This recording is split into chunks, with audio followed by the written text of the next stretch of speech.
So we did it. We are in the new year. New podcast starting fresh. Freshly arrived. Welcome to 2021. We're starting the year off with some kick-ass content. No fell behind on this podcast. Don't worry, guys. I'm pre-recording episodes now. I don't even know when this one's going to come out. But today, I am talking with the street photographer of St. Pete himself. You may know him from his work as Iller Tones, or maybe you've seen his work as In-Depth Tones. Maybe you've seen his completely redone Instagram feed recently as Their Faces with a Z. THEIRFACEZ. Yep. If you're watching the video version, it's on the screen. Not even. Or if you know him in real life, his name's Cruz. He helps to tell the story of people on the street. He's one of the most generous guys around. If you are looking for genuine street photography, he is your guy. This is Cruz. Welcome to the podcast. Hey, thanks, man. I appreciate it. Yeah, thanks for coming out so early on New Year's Day. Yeah, I mean, it's another day. Yeah. It's a beautiful day. I want to start it off fresh, brand new, crisp. Yeah. I'm excited to get the podcast rolling. This is one of my favorite things I did last year. You're the first podcast in the new year, so this is exciting. Yeah, right on. Thanks for the honor. So I've actually been a fan of your work for a while. I don't know, we're in 2021 now. Since 2018. It's been a while. I've seen your work. That 2018 is when I started taking photography more seriously and all right, I'm gonna start posting weekly. Yeah. Taking more photos. You were one of the first people I actually followed. Really? You're like this mysterious photographer. I've been to all these cleargram meetups. And I'm like, you know Iller Tones? Like, yeah, man, his work's really good. Have you ever met him? No, nobody's ever met you. You're so popular online, but I've never seen anybody who's met you. That's cool. No, yeah, you're the first person photographer I've met up with. Oh, I know have some friends in the past that are familiar with photography. And, yeah, I know you guys shoot out with that one guy's case. Shooter Chief, yeah. Yeah, that's my boy. He's an OG. He's been doing this for a while. Okay. So I kind of like pick up the knowledge from him. Any questions I have, he usually gives me a knowledgeable answer. Nice. Yeah, you guys do some good work. Yeah. It's one of my side-by-side partners, somebody that I can go out with. Yeah, that's good to have. It's slowed down a bit because of COVID, but... How did that affect your photography? Because you're like kind of, I guess I'd say hardcore street photography. Like you're in with the people on the streets. Like COVID really didn't like stop any drive or any passion to go out and get those shots. Okay. So, wear my mask and usually homeless people don't really care Yeah. too much. I'm not telling you stay away or anything, Even when COVID happened, I thought I could get some cool shots with everything going on and still do my thing regardless, COVID or not. I use hand sanitizer after I shake hands and stuff. I mean, you gotta stay safe a little bit. Kind of in the intro, I mentioned your different names, Iller Tones, In-Depth Tones, and now Their Faces. I don't know if I've missed one in between. Those are old. Iller Tones is an old. That was my first one, I believe I started with. Okay. And then In-Depth Tones stuck around for a while, and then I think Their Faces kind of just sunk in with me. Yeah, so it seems like every time you changed it, you changed your feed around. Was there like a specific reason behind the names? No, not really. They all kind of like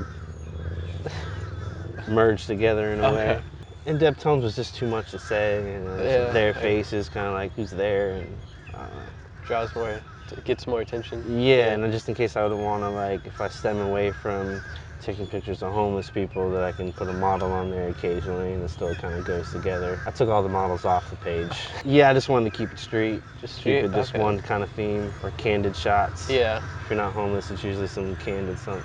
Yeah, you get really good candid shots. They're fun. Yeah. Sometimes, especially if I've had a drink or two, I get a little bit more ballsy, get more in your face with it.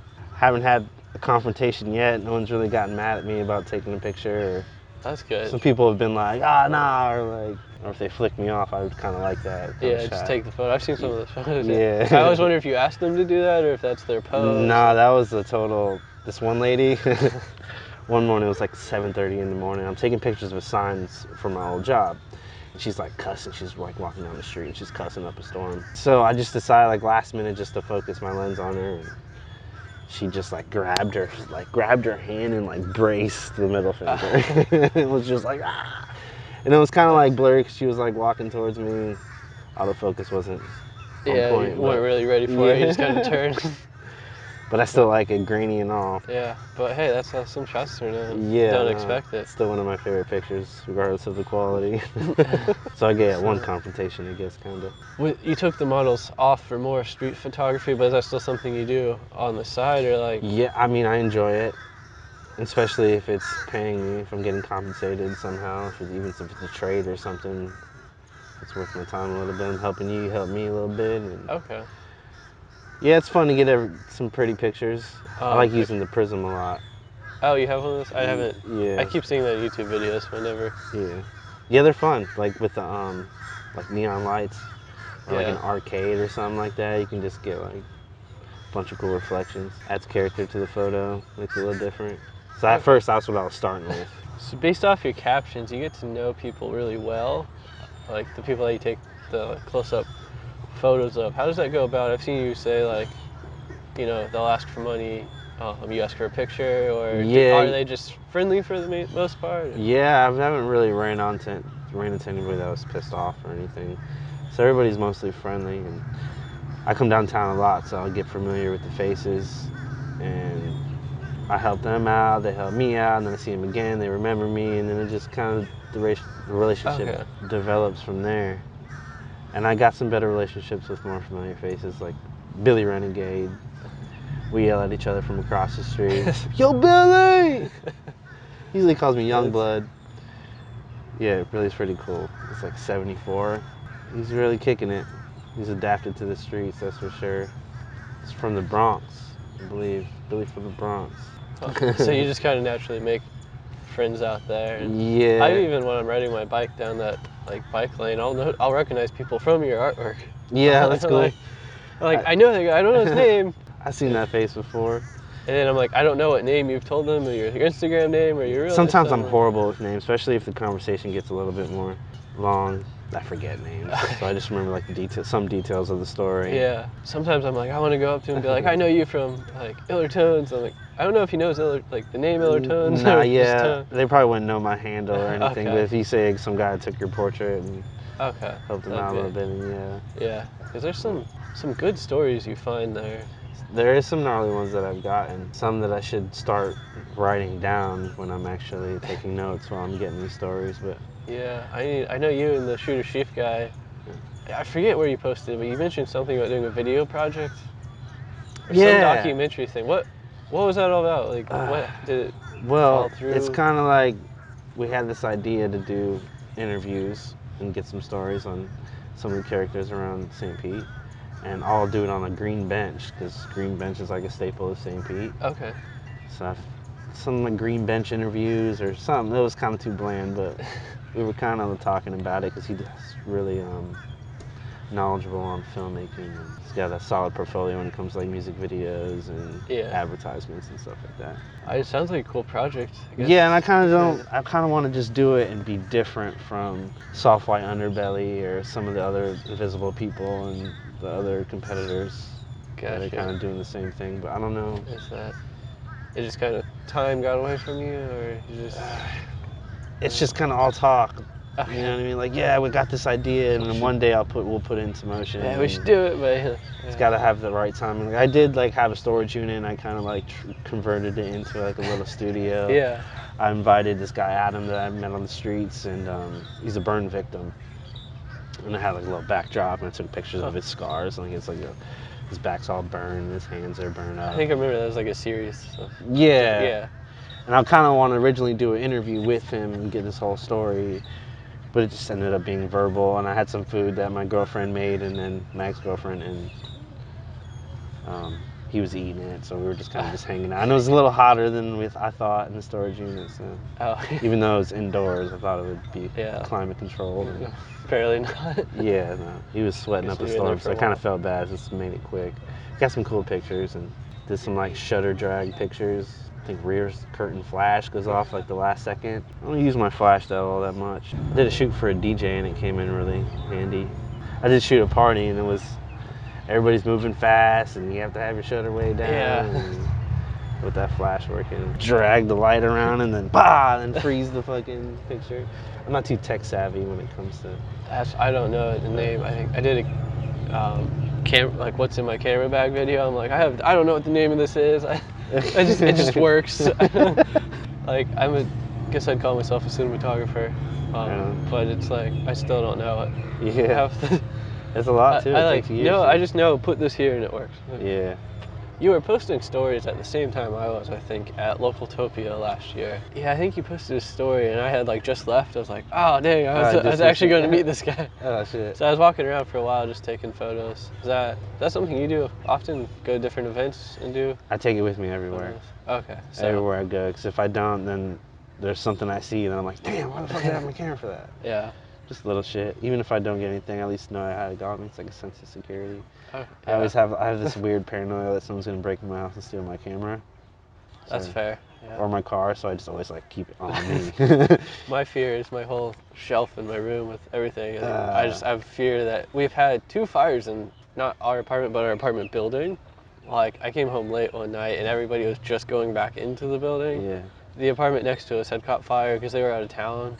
Like something caught the sprinkler or whatever was in the closet. And just I was the like, whole house. holy crap. I was like, because someone that works, like, that lived near me is like, hey, I just saw on the Nextdoor app that there's a fire close to where you live. Turns out it was right next door, right across the hall from me. Oh, shit. So now I'm like super paranoid that my gear could catch fire at any time. Yeah, that'd be such a huge loss. How's flying a drone? That's fun. I don't know if you've ever done like the little airplanes when you were younger with the RC. It's just like that, really. Only thing is, sometimes if I need to go up to avoid something hitting it, I tend to go like forward. Sometimes I do get the controls mixed up. But if I do work for you professionally, I didn't say that. I probably got cut out. Yeah, it works really well. I've crashed it 3 times and it's still live kicking? It was actually really low. It was a skate park and I didn't see the fence because I was looking at the screen. So I was just going, you just see the like fell. I had a bird attack it the other day. Really? Yeah, it kept flying around it and never hit it, but I was like, all right, this is kind of sketchy. I was next to power lines, which you shouldn't do. Yeah, it's definitely a lot of fun. It helps amp up the video to the next level. Oh yeah, for sure. Yeah, even I heard it best on Indie Mogul. They're like, it doesn't really matter what drone you get because it's a camera in the air. Okay, so you kind of frequent Williams Park, it seems like. I'm all over the place from Booker Creek to Williams Park. But you did something there. I think it was with the Shooter Chief guy. You gave out care packages, right? Yeah. What inspired that? What was the care package actually? I forget. We made bologna sandwiches. We went to Walmart and got bologna sandwiches, muffins. I want to say granola bars. I'm drawing a blank right now. But yeah, I had like. Okay, so this is kind of like different pieces of food. Yeah, it was just a whole little like. Oh yeah, we made hygiene bags too. That maybe that's what I'm thinking of. Was it hand sanitizer and stuff? No, not hand sanitizer. It was like toothpaste and like toothbrushes, and there was like some ponchos in there. Shampoo, conditioner, body wash. Okay. Shit like that. Just hygiene stuff. Deodorant. How many did you end up giving out? I think it was 50 hygiene and 50 some odd. Okay, well, that's quite a bit. Food packages. So we went to that St. Paul's place. A friend Mike and I, and got a bunch of donations by a bunch of cool people. You know who you are. Just by posting my pictures. I just posted a picture and I wanted to give back in a way through the pictures. So people donated some money and used all that money and made these care packages and went out and delivered them. So we went to St. Paul's anyway, and they went like hotcakes. They went pretty quick. So what inspired that? You just woke up and felt like doing that? I forgot what stemmed that. How did this stem off? Just a quick idea? Yeah, it was just something. I had a friend reach out to me, and he's actually in jail. And he saw what I'm doing. He sees what I'm doing. So he's wanted to help out. Okay. And so he donated money. So I linked up with his brother, and we just put some things into motion. So got the money from him, and from the money we just made the care packages. It only took about an hour or so to bag everything up, and St. Paul's went by super quick, and that's where we just kept usually the hygiene products. There wasn't enough to really get everybody either, so that's another thing I have to take into consideration next time. And it's easier like when I'm kind of out at Women's Park, there's individuals I can kind of walk up to, and I feel like they're more appreciative because it's kind of like a one-on-one thing than Okay, so you kind go of into a group of walk around. people and they're just, oh yeah, give me that. Yeah, just here you go. Yeah. Talk to you. Yeah, they need it more than me do. Yeah, that's true. I got my That's tooth. just- I might not have toothpaste and something just to put in their belly just to last them a few hours. It's Yeah. nice to get a free meal, you know? Just a I'm bologna sure sandwich. That's way more than most people would ever do. Yeah, right? That's piggybacking off of that. The Williams Park area, like you tend to go out at night a lot to do your portraits, it seems. I guess I don't know the best way to phrase this, but like I feel like most people would consider that to be a sketchy area they may not want to be in, or not just Williams Park, but you go to what people would consider sketchy areas. Oh. Like, is it? But you seem to be pretty comfortable. I've been there, all around right? St. Pete. I mean, I think Southside would be like extra sketchy, especially if you're not kind of like known around there. But you just have like no fear walking in. You just No, get more photos. not really. No, I'm usually helping them out so they can appreciate it more. So, I mean, I have been like crept on a little bit, Yeah. but also the way I'm like tattooed. I kind of like blend in with like Okay. the street scene a little bit. I guess that helps you. Yeah, I think somebody probably thinks twice about like if they're gonna Like, like I'm talk not some gonna- shit to me. So. yeah. Definitely not letting you jack my camera or anything. It's because like I have the camera strapped to my back on the bike trail sometimes, and that's just during the day. I've had guys just like right off the trail on 31st, like they're just like eyeing me down the whole time. Yeah. I'm like, If they know, they know. If they know how much equipment is. Most people don't see it being that expensive. They see this little ass camera. yeah. It's $1,600 right there. I know. That was when I had the 5D, so I was like, all right, take it. I don't, like, you're gonna get like $300 for it at this point. It's Yeah, not right. worth much. And I've been out to 28th Street can be like pretty grungy. But I'm usually in my car too. I'm like driving, I'm creeping, I'm like looking for somebody that's like, maybe if it's a street worker and I can like talk to them for a second and Gotcha. snag a picture. Okay, I just pictured you like walking around or one wheeling or something. Sometimes I ride my bike and I can get a lot with my bike, but then again, sometimes it's a dud. The streets are just not really active, so I'd rather just drive and cover more ground. We will circle back to, you kind of said your appearance makes people think twice, but I feel like I'd hope so. one of your captions caught my attention. I forget his name. You said it earlier, actually, but you ended up being cellmates with this guy that you said was like the nicest dude ever. I guess that's just Jazz. Okay. How do you end up in jail? I'm just curious. How'd I end up in jail? That time? Okay, multiple times. Okay. I guess that time in particular. Just stupid, full of stuff. It's part of my past. Okay. Something, gets pretty in depth. But I guess that scene kind of made you more, I guess, streetwise, for lack of better words. Yeah, there's a lot of how do they say? I feel like that kind of helped inspire your photography. It's like wanting to tell I've stories. always been infatuated with street culture. Anything that's kind of just rugged, hip hop music, rap, street culture type of stuff, gritty. So yeah, I used to write a lot of graffiti. So that's hand in hand with street culture. And then from that, like me being out on the streets often with my markers or whatever, I see homeless people, right? And then there's this guy I follow on Instagram. He writes guns, and he's out of Oakland, California, and he writes a lot of graffiti during the daytime, like he just kind of doesn't care. Okay. No fucks Yeah. attitude. Well, one of the things he had was free juice day, and so he would go into a Starbucks and he'd steal a juice. And you'd see like the videotaping himself, like grab the juice and put it in his pocket. And he does that like every day. And then when he walks out of Starbucks, he gives the juice to the homeless guy out front. So he's kind of like the Robin Hood. He's always like stealing and giving back to the poor. And, Gotcha. and just by seeing his compassion for the homeless people and me being into graffiti, kind of like when I got into photography, that was like the first thing that clicked was like those rugged Lee Jeffrey type style portraits. He's kind of the graffiti writer inspired me to do these type of portraits. And Oh wow.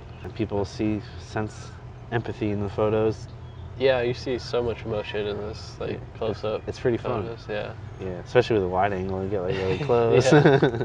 All right, well, on the lighter side of things, outside of the street photos and stuff, I noticed you take a lot of pictures of cars, but more particularly motorcycles.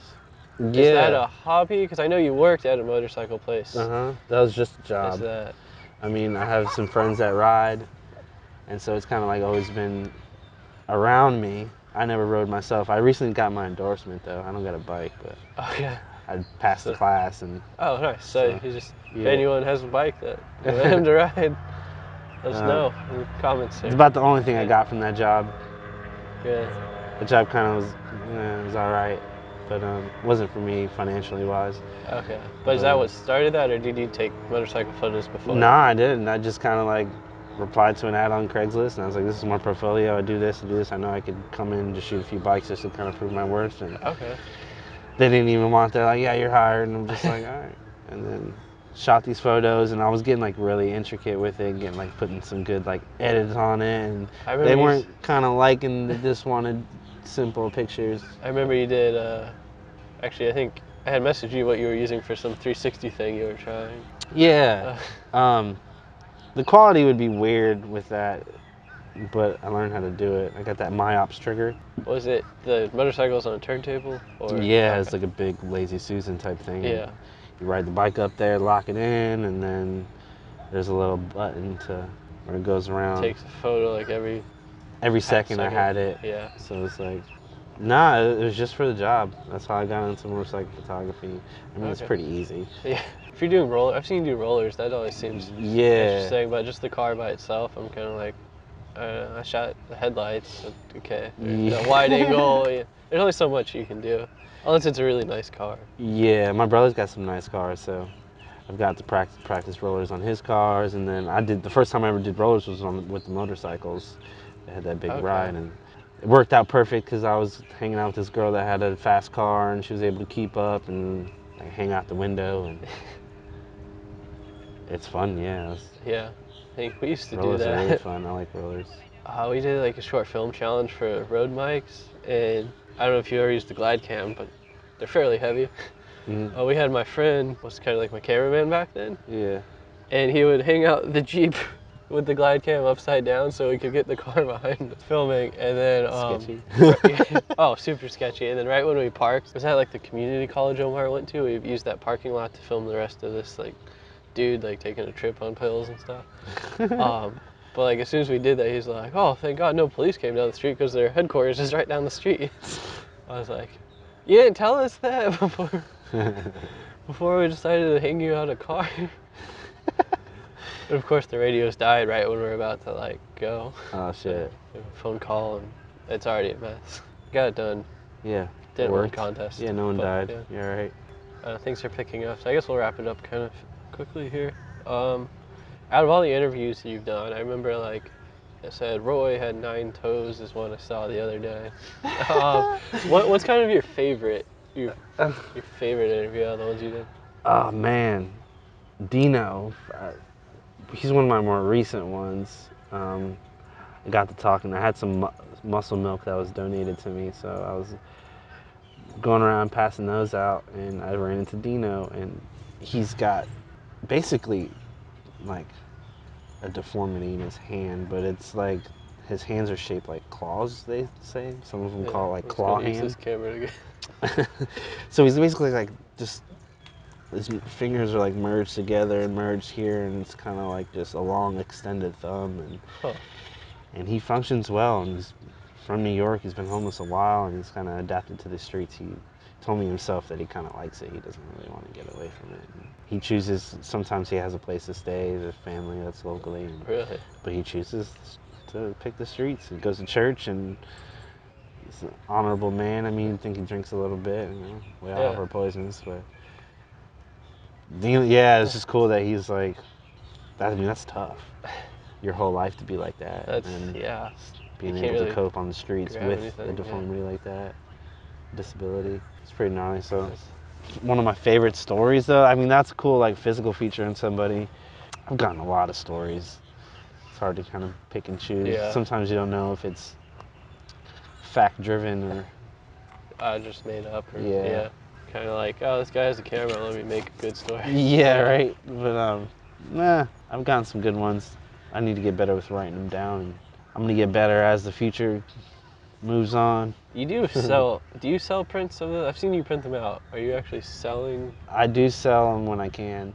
So Okay. if you ask me, then yeah, I can make them on. I got a little nice solid printer. And Okay, so I saw a story where you were at Ale and Witch, I think. yeah, I did Was sell that like a giveaway, or were you just selling? No, I sold it. Okay. It was like a little art show type thing, and I did sell a gang of them that day, and got a lot of compliments, and a lot of people said you should be in a gallery, and Gosh, yeah. I mean that's enough for me. I live Was off the it you? compliments. I don't know where I saw it, but you did say like, did you have a gallery showing, or were you looking for one to showcase you? I mean, yeah, I would look for any opportunity to give.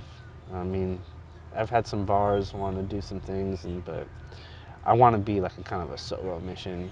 If I do have a showing, I want it to be just all my photos. I don't want other people's photos in the mix or something Makes like that. I want it sense. to be all about just one thing. And Kind of raise awareness. Is that what it's yeah, about? it'd be mad cool to have invite all the people I took portraits of and have them come out to the showing, and there's food and sandwiches and snacks everybody can eat, and just give back in a way, and donations go back to them to some kind of organization. I'd love to see that, yeah. Yeah, that'd be cool. I'd sell a bunch of prints and give back and if pay anyone it out forward, there is a fan of his work and knows a bar owner or gallery owner that wants to yeah, for host sure, something, mad cool. So that's one way they could support you, is find you, just DM you for prints, I guess. Yeah, hell yeah. If you see a picture you like, I'm most likely have it on my drive somewhere. All right. Gotta go way back in my iCloud, re-download it or something. Yeah. Sweet. Do you have a website or anything? No websites. I'm not that professional yet. I kind of just am having fun with it. And just post on my Instagram. I can make prints, and I do want to start getting more aggressive with kind of like making a portfolio, a physical portfolio I can just like bring around, and I could bring my iPad around, but I kind of want to tote that everywhere. Just kind of show people that I run into on the streets, like, hey, this is what I do. Maybe check me out on Instagram. That's all you have to do. Tell me, what do you think of this? Yeah. And then just keep it moving type thing. Something kind of like burning my left eye. It is getting. I got one more question then. Yeah. So, what would be your advice for someone who just picked up a camera? Is like, I want to do street photography. Yeah. Like they say they see your work and they're like, I want to do stuff like him. Or like, what would be your advice to them going out in the streets? And it's tough. Just be you. That's all. That's kind of how I approach people. I'm just me, and like kind of like, hey, what's up, man? How you doing? Like, can you help me out for a second? I'm like, you help you out. I'm like, yeah, this is I'm a street photographer, and I like struggle pictures with that kind of like show struggle, and it seems like you might be going through it right now.